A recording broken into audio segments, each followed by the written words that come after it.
The unseen ship that outsmarted the Empire, and what was inside will shock you.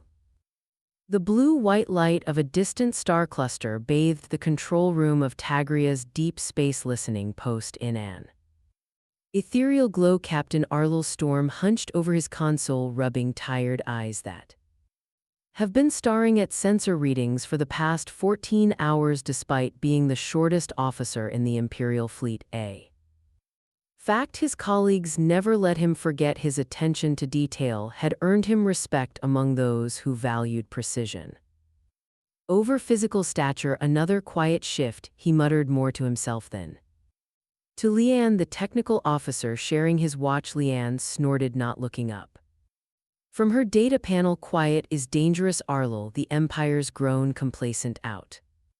Here on the frontier, our AI security systems haven't been properly updated in years. Always the optimist, Arlel said with a wry smile. The Galactic Empire had maintained peace across the stars for centuries, their mighty fleets headquartered at Rigella's Prime, ensuring the continued stability of thousands of worlds. Distant outposts like Tagria, the rocky planet on the edge of explored space, were considered little more than formalities, places to station officers who needed seasoning, or in some cases those being quietly punished with assignment to the middle of nowhere. A soft chime from Arlel's console broke the monotony. He straightened, fatigue evaporating as his eyes locked onto an anomalous reading. What is it?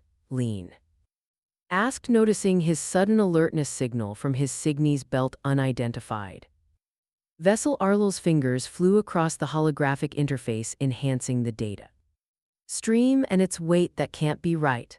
Lean pushed away from her station and moved to look over Arlel's shoulder. Her eyes widened. That velocity reading, it's beyond any Imperial FTL drive specifications. Run the signature against the database, Arlel commanded, his voice dropping to a whisper as he stared at the readout. The ship was moving at a speed that defied the Empire's most advanced propulsion systems. Minutes later, Lane shook her head in disbelief. That ship's not in any records I've accessed, every military and civilian registry. It's a complete unknown. Arlel reached for the communicator. We need to alert the Tagria Council immediately. The Oversight Council, a mix of military officers and local dignitaries, received his report with polite skepticism. Counselor Vega, a portly man with a permanently condescending expression, let out an audible sigh. Captain Storm, our AI defense systems detect no credible threats. The signal is clearly an anomaly. Perhaps a sensor echo or radiation distortion. With all due respect, Counselor, I've cross-verified the readings. This is an unidentified vessel moving at impossible speeds directly toward Tagria. Impossible is precisely the point, Captain said. Hi. Administrator Tellus, her artificial eyes gleaming with artificial intelligence enhancements. Our systems are designed to identify any potential threat. If they detect nothing, there is nothing to detect. Arlel clenched his jaw. The system can only identify what it's been programmed to recognize. If this is something entirely new, that will be all. Captain, Counselor Vega interrupted. Continue monitoring, but refrain from causing unnecessary alarm. Dismissed back at the listening post, Arlel and Lean worked through the night, tracking the mysterious vessel's trajectory. It's definitely on an approach vector to Tagria. Lean confirmed, her face illuminated by the blue glow of holographic projections. No course deviation for the past 8 hours, and still no response to our hails. Arlel added, we need to send a priority alert to Regali's Prime. Bypass the Council entirely. That would end your career, Lane said quietly.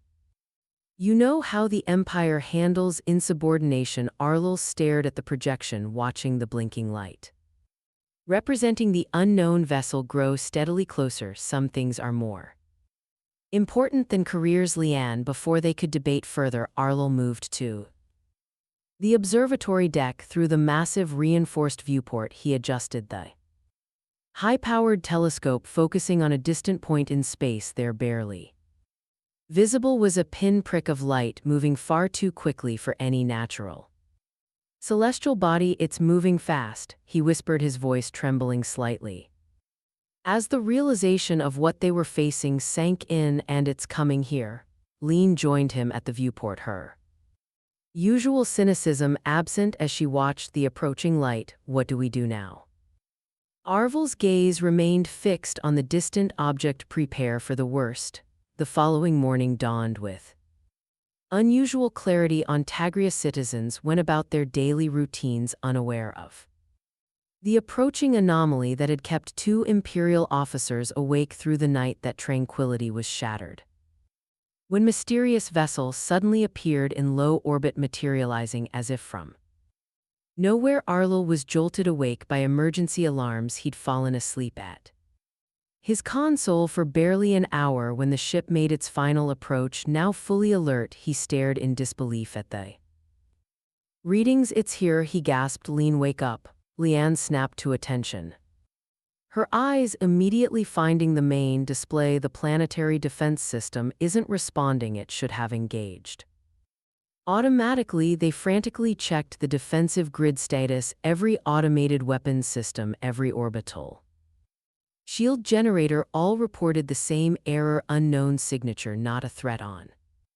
the streets of Tagria's capital city, citizens gathered in confused clusters, pointing skyward at the massive silhouette now visible against the morning sun. The ship was unlike anything in the Imperial fleet, angular and dark, with pulsing lights that seemed to throb like a heartbeat along its hull. Rumors spread rapidly. Some claimed it was a ghost ship from the early days of interstellar travel. Others insisted it was an ancient weapon awakened from dormancy. Fear rippled through the population as speculation turned to panic. Arlo and Liane rushed to the council chambers, finding the members already assembled in emergency session. Our defense systems are non-responsive, Arlo reported, not bothering with formalities. We need to request immediate support from the Royal Fleet. High Administrator Tellus shook her head. We cannot risk provoking a potentially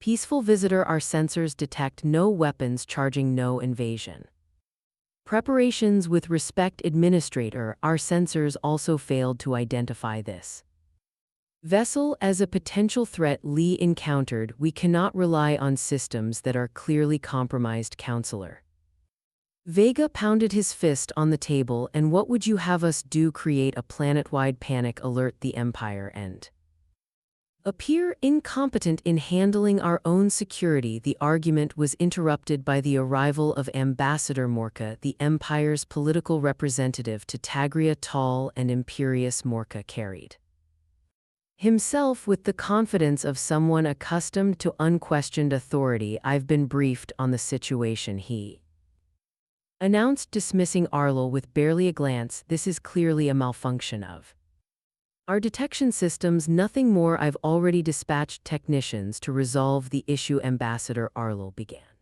struggling to maintain protocol. This is not a malfunction. The vessel is real, and Captain Storm, isn't it? Morka cut him off with practiced condescension. I understand your concern, but I assure you the Empire faces no credible threats. Our dominance of this galaxy is absolute. Arlo bit back his response, recognizing the futility of arguing with a political appointee. Instead, he exchanged a meaningful look with Liane, who nodded almost imperceptibly. While the council debated, Liane slipped away to her station and began working to intercept any communications from the mystery ship. After hours of careful analysis, she managed to isolate a repeating signal. Arlo, I've got something, she whispered when he returned from the council meeting. A transmission from a ship. She played the message, its simple clarity chilling them both. We traverse your borders, you will answer for your sins. What sins? Arlo wondered aloud. And who are we? Liane had already begun searching through the deepest archives she could access, bypassing security protocols that would have certainly earned her a court-martial under normal circumstances. I found something, she said After hours of searching, it was buried in a classified historical database. Have you ever heard of the Ark-1? Arlo shook his head, leaning closer to view her screen. According to this, they were an advanced species from the Cygnus sector. They engaged in conflict with the early empire about 3 centuries ago. Her voice dropped, and then they disappeared. Disappeared how? Arlo asked, though he suspected the answer. Lane's face was grim. The records are heavily redacted, but there are references to a final solution and complete pacification. I think the Empire wiped them out, Arlo, or tried to. The implications settled over them like a shroud. If the Ark-1 had somehow survived, if this was their ship. Their conversation was interrupted by the wail of emergency sirens outside. Citizens pointed skyward in terror. The mystery ship had launched something, a small cylindrical object that plummeted toward the center of the city. We need to get down there, Arlo said, already moving toward the door. The impact site was chaos. The object had crashed.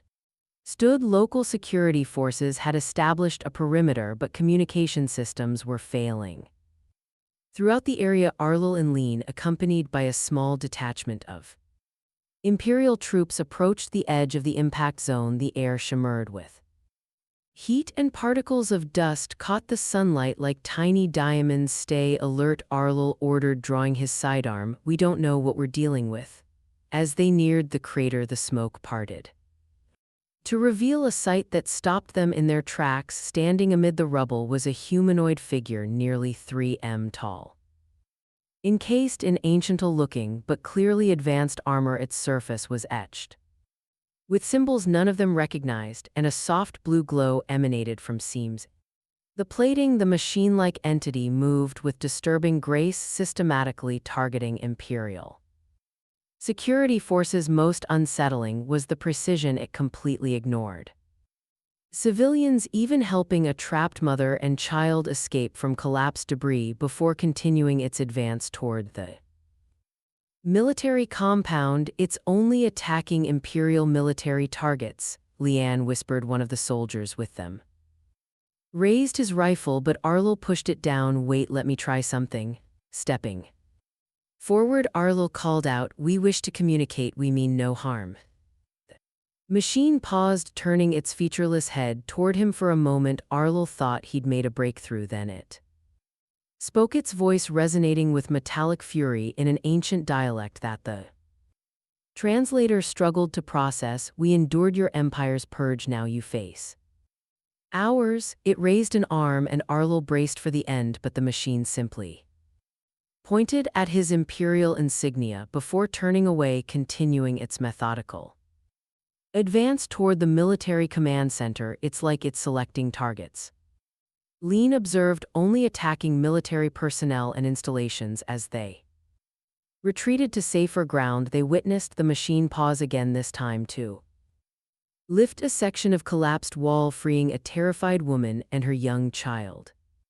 The contradiction was jarring, a merciless attacker showing mercy to civilians. These aren't mindless killers, Arlo said quietly, this is targeted retribution. While emergency services struggled to contain the chaos, Lane used the distraction to gain access to a secure terminal in an auxiliary communications center with Arvel keeping watch. She dug deeper into the classified archives, searching for anything related to the Ark-1 here, she said finally, her voice tight. Project Ark Genesis. It's a classified military operation from 273 years ago. The documents revealed a truth more terrible than either had imagined. The Ark-1 had been a peaceful, technologically advanced civilization whose territory the expanding empire had coveted. When diplomatic annexation failed, the Empire deployed a biological weapon that devastated the Ark-1 home.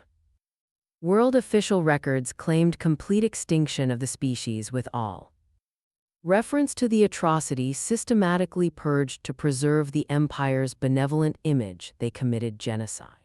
Arlo whispered, the weight of the revelation crushing down on him, and then erased it from history. Not all the Ark-1 died, Lean pointed to another document There were rumors of survivors who escaped into uncharted space. The Empire hunted them for decades but never confirmed their elimination, and now they've returned. Arlo stared at the terminal, the pieces falling into place. The ship in orbit, it must be their flagship. According to this fragmented record, they called their largest vessel the Aegis of Remembrance. Lean said their discovery was interrupted by an urgent broadcast from the planet's defense command. All orbital defenses have been neutralized, all automated weapon systems offline, all AI targeting and navigation systems compromised. Tagria was defenseless. Ambassador Morka's voice cut through the emergency channels, demanding immediate reinforcements from Regali's Prime. His earlier confidence had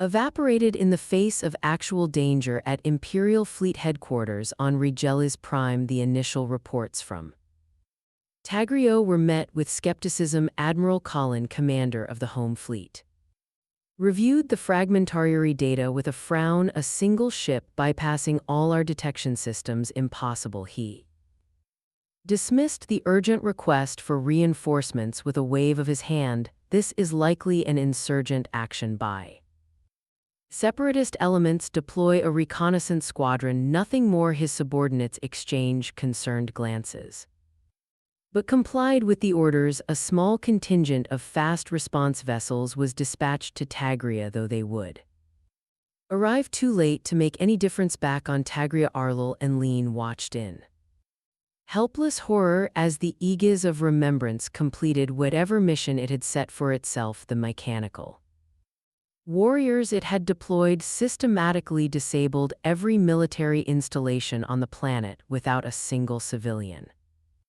casualty. A surgical excision of Imperial military presence. Then, as suddenly as it had appeared, the massive ship began to move away from Tagria, leaving behind a crippled planetary defense system, and a population reeling from the revelation that they had been attacked not by mindless aggressors but by the ghosts of a civilization their empire had tried to erase, standing amid the ruins of what had once been the command center. Arlo and Lean looked up at the departing silhouette against the darkening sky.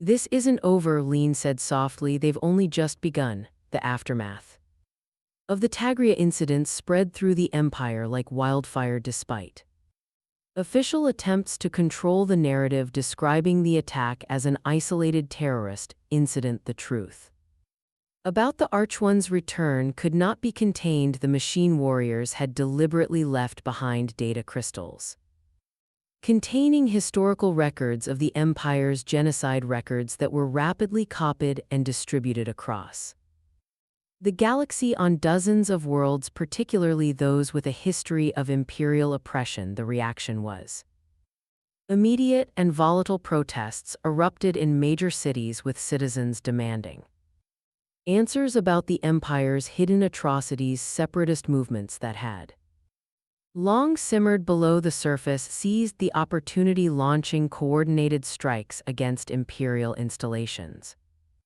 on Tagria. Arlo and Lean found themselves unexpectedly elevated to positions of influence. Their early warnings, initially dismissed, had proven print, and the local population looked to them for guidance in the absence of functioning Imperial leadership. We were lied to about our own history, declared Councillor Vega, who had rapidly reinvented himself as a champion of truth and transparency. The people demand accountability across the galaxy. The story repeated itself. The revelation of the Arc-1 genocide catalyzed long-suppressed grievances against Imperial rule on Regali's Prime. The situation finally penetrated the complacency of Imperial High Command. Emperor Valerian himself convened an emergency session of the Supreme Council, demanding explanations and solutions. How is it possible, he thundered, that a civilization we eliminated centuries ago now threatens the stability of my empire? Fleet Marshal Dorn cleared his throat uncomfortably. It appears, Your Majesty, that the extinction of the Arc-1 was exaggerated in official reports. Exaggerated, the Emperor's voice was dangerously quiet. Some survivors must have escaped, Your Majesty, and they've clearly spent the intervening centuries developing technologies beyond our current capabilities. The truth was even more disturbing than the Emperor realized. The Ark-1 ship possessed technology that could bypass the Empire's most sophisticated detection systems, render their weaponry inert, and penetrate their supposedly impregnable defenses. Finally recognizing the severity of the threat, Vice Admiral Arston was assigned to lead a substantial battle group to Tagria. His orders explicit: secure the planet, gather intelligence on the Ark-1 vessel, and prepare for engagement. Arston's fleet arrived at Tagria 3 days after the Ark-1 ship's departure. The Vice Admiral, a veteran of numerous campaigns against pirates and separatists, was visibly unsettled by the precision of the attack. Not a single civilian building had been damaged, yet every military installation lay in ruins. Captain Storm Arston addressed Arlil formally upon their first meeting. I understand you were among the first to detect the Ark-1 vessel. You're to remain on Tagria and provide my intelligence officers with a complete debriefing with respect.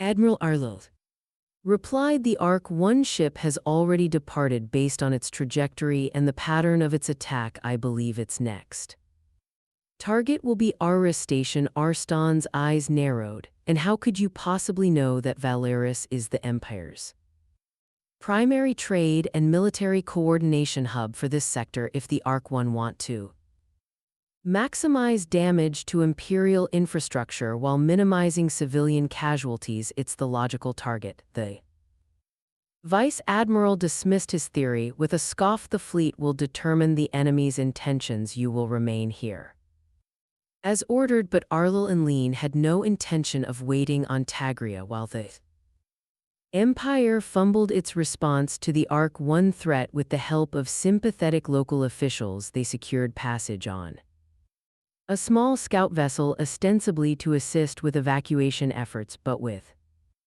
a very different mission in mind. We're actually doing this, Lean asked as they prepared the ship for departure.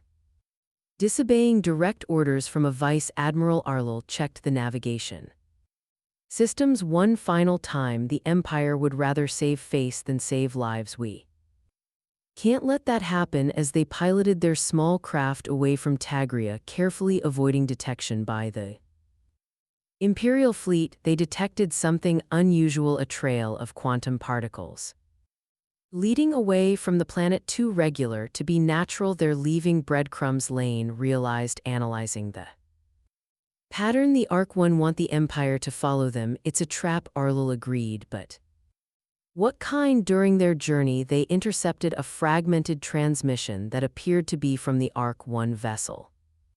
We have not forgotten. We will shatter the darkness of lies, the message repeated at regular intervals broadcast on frequencies the Empire no longer monitored. It wasn't meant to communicate with Imperial forces, but to reach potential allies, those who had suffered under Imperial rule and might join the Arkwin cause. Meanwhile, on Regelis Prime, Emperor Valerian had moved beyond shock to cold fury, the reports flooding in from across the galaxy painted a picture of an empire beginning to fracture under the weight of its own secrets. This cannot stand, he declared to the Supreme Council. If the Ark-1 possessed technology superior to ours, we must employ extraordinary measures. Fleet Marshal Dorn exchanged a significant look with the Minister of Military Research. You referred to Project Omega, Your Majesty. I do. The Emperor's voice was resolute.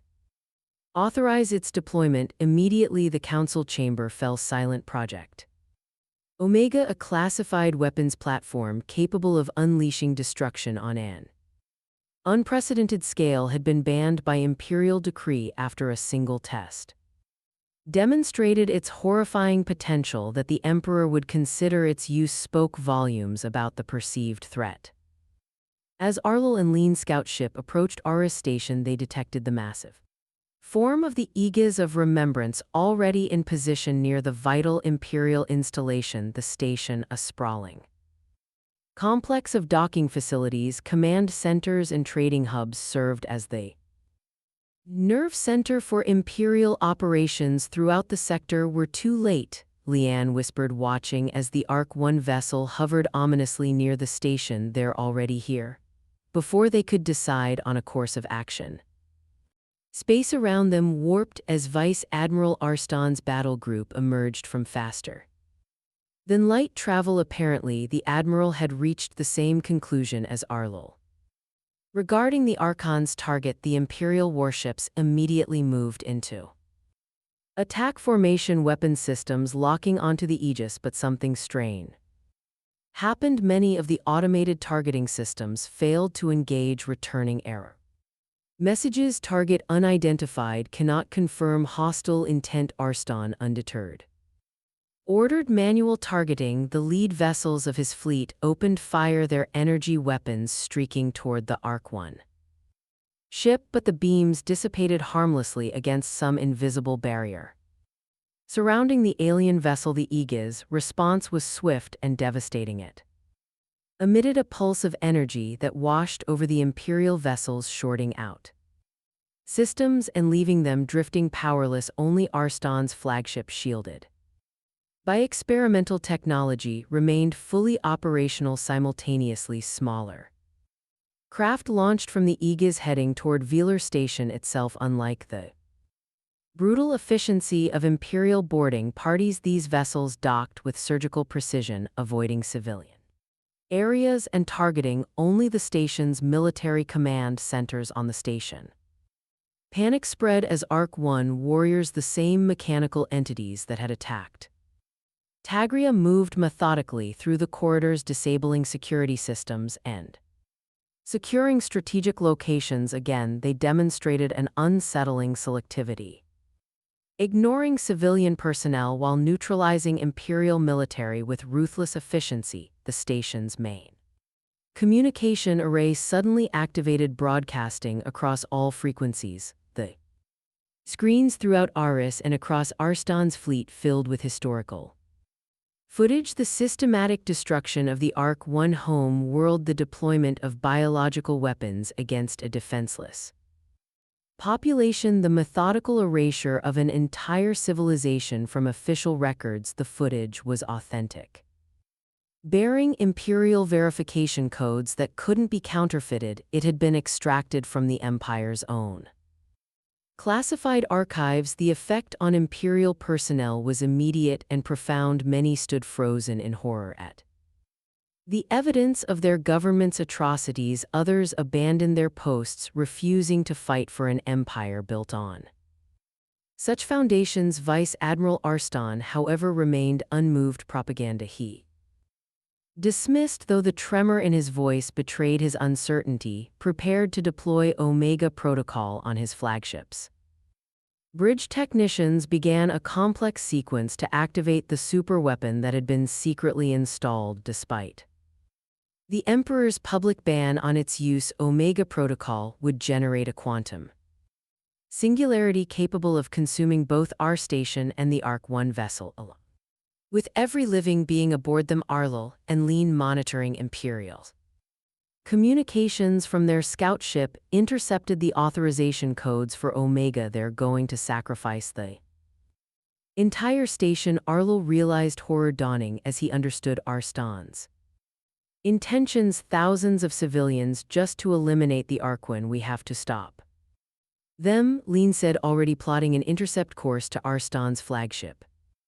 Using the chaos of the battle as cover, they managed to dock with the Vice Admiral ship slipping aboard. Among the confusion of damage control teams responding to localized systems failures caused by the Aron's energy pulse, they encountered several junior officers who, having witnessed the historical footage, were experiencing profound moral crisis. Is it true? Asked the young lieutenant, her face pale. Did we really do that to them? It's true, Arlo confirmed. The Empire wiped them out and buried the evidence, and now Arston is preparing to commit another atrocity to cover up the First, with the help of sympathetic crew members, they fought their way to the ship's power core where the Omega device was being prepared for activation. We need to disable the quantum initiator. Lean explained, accessing the control systems. Without it, the singularity can't form. As she worked to sabotage the weapon, Arlo engaged in hand-to-hand combat with Arston's security detail, using his smaller stature to advantage in a confined space. The irony wasn't lost on him, the smallest officer in the fleet, now fighting to prevent the Empire's biggest mistake. Despite their efforts, Arston activated the backup systems, beginning the 120-second countdown to Omega's deployment. The Vice Admiral's voice echoed through the ship, for the eternal glory of the Empire. At that moment, the ship shuddered as Arc-1 warriors breached the hull, having targeted Arston's vessel. Specifically, after detecting the Omega energy signature, they moved with purpose toward the power core, eliminating resistance with precise strikes. In the chaos, Arlo managed to reach the bridge. Confronting Arston directly, the Vice Admiral stood defiant, a symbol of Imperial might, even as his fleet lay crippled around him. "You're a traitor, Storm," he spat, siding with our enemies. "The real treason," Arvel replied, "was when the Empire betrayed its founding principles by committing genocide." The bridge doors slid open, admitting a figure unlike the mechanical warriors they had seen before. This was an Arc-1 in the flesh, tall and regal, with iridescent skin that seemed to shimmer with internal light. Centuries of exile had changed them, but the burning intensity in their eyes was unmistakable. "I am General Elder," the Arc-1 announced, its voice melodious yet filled with ancient pain. "Last commander of the Arc-1 Defense Force, we have come to end your empire as you ended our world." Arston laughed bitterly. "Then you're too late. In less than a minute, Omega will activate, and this entire region of space will cease to exist." Arlo stepped between them, addressing both commanders. "Listen to me. This ends now. The truth about the Arc-1 genocide needs to be acknowledged. The Empire must be held accountable, but destroying Valera Station won't bring justice. It will only create more innocent victims." He turned to Elder. "You spared civilians on Tagria. You've avoided civilian casualties here. You want justice, not vengeance." The Arc-1 general's expression remained impassive. "Justice requires consequences, then let the consequence be truth," Arlo urged. "Let the Empire fall by its own weight as its citizens learn what was done in their name." The countdown continued, 30 seconds remaining. "Please," Arlo implored, "don't become what you hate." For a moment that stretched into eternity, General Elder stood motionless, then, with a gesture almost too quick to follow, the Arc-1 sent a command signal to the Aegis. Immediately, a different kind of energy pulse washed through the vessel. "The Omega core has been neutralized," announced Leanne, who had joined them on the bridge. "Whatever they just did, it worked." Arston lunged for the manual override, but Arlo intercepted him. The two men grappling briefly before the Vice Admiral collapsed, the fight gone out of him as he realized his weapon had failed. The aftermath unfolded rapidly. Our station remained intact, though the Imperial military presence had been effectively neutralized. The Arc-1 took control of the station's communication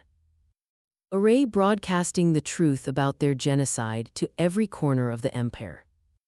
Henri Gelli's Prime Emperor Valerian faced an unprecedented crisis as the population demanded answers. The carefully maintained facade of imperial benevolence crumbled in the face of irrefutable evidence of past atrocities. From Aris, the Arc-1 transmitted a final message across all imperial channels. "This is the truth they concealed."